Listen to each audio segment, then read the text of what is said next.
What's up, YouTube tribe? Welcome back to my Nation Book Club. There are 6 key things to consider anytime you're trying to tell a powerful story, and no matter what your format is, every good story has these 6 main elements that keep it organized and entertaining. Number 1, the most important thing that every good story needs, and I'm sure you probably saw this coming, are the characters.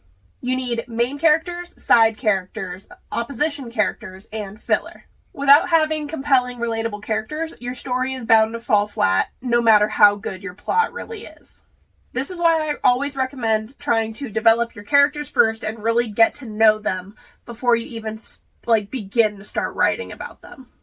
Make a list of their traits, attributes, strengths and flaws, and anything else that you're going to be able to incorporate into the story, and then start thinking about how to do that.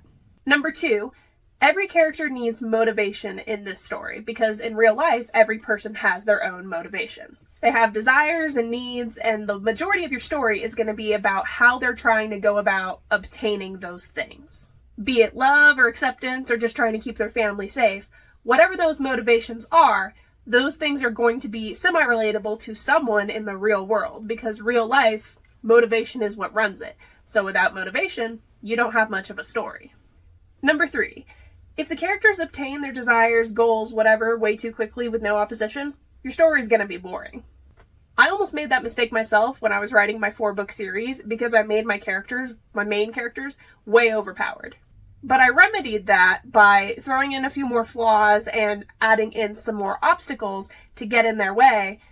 In my books, they have to deal with their evil selves. Every story needs obstacles and challenges.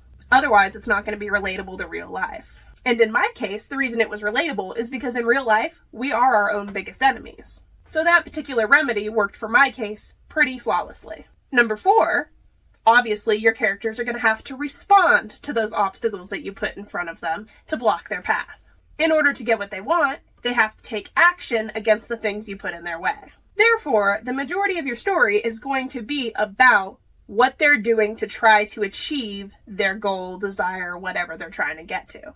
Because if they just pack up and go home at the drop of a hat, well, they're never going to obtain their desires or get through those obstacles, and that's really going to annoy your audience. It's going to be disappointing. Therefore, giving up is never an option in a powerful story. At least not giving up in full. Number 5. Now, just like in real life, sometimes you try and nothing seems to go your way. There's something holding you back or just straight up stopping you, and you don't know what it is and you don't know why you can't get past it.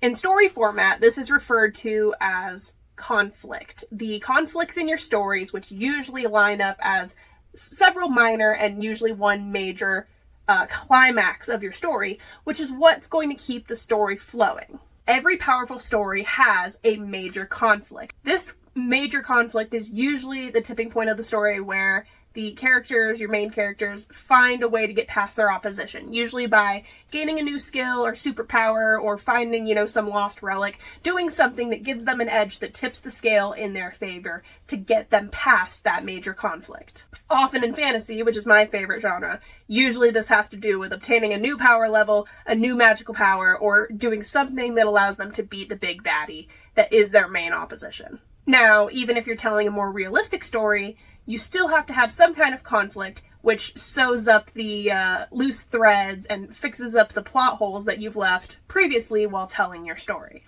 If your final conflict leaves unresolved questions, well then you better be writing a book 2, because if you don't, you're just going to annoy your audience once again, and that's how you get a bad Yelp review.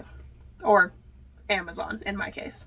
But sometimes you want to annoy your audience just a little bit, because that's what's going to make them to read the next book. But if it's a 1-book kind of story or a short story or something like that, if you've told your story right and you've snipped off all the loose ends, then your final story element should be, number 6, your resolutions. This is the cherry on top of your epic story. This is the part that's going to make it feel like a truly powerful story. Even if it's over now, you should be able to answer all the questions that the reader had. You should be able to, did the characters get what they want? What happened? You got to ask yourself these important questions to do the resolutions correctly, to make sure that everyone gets what they want in the end. Or not, if you're me. Some questions you might ask yourself need to be like, did our hero get everything they wanted? Did they succeed in their goal?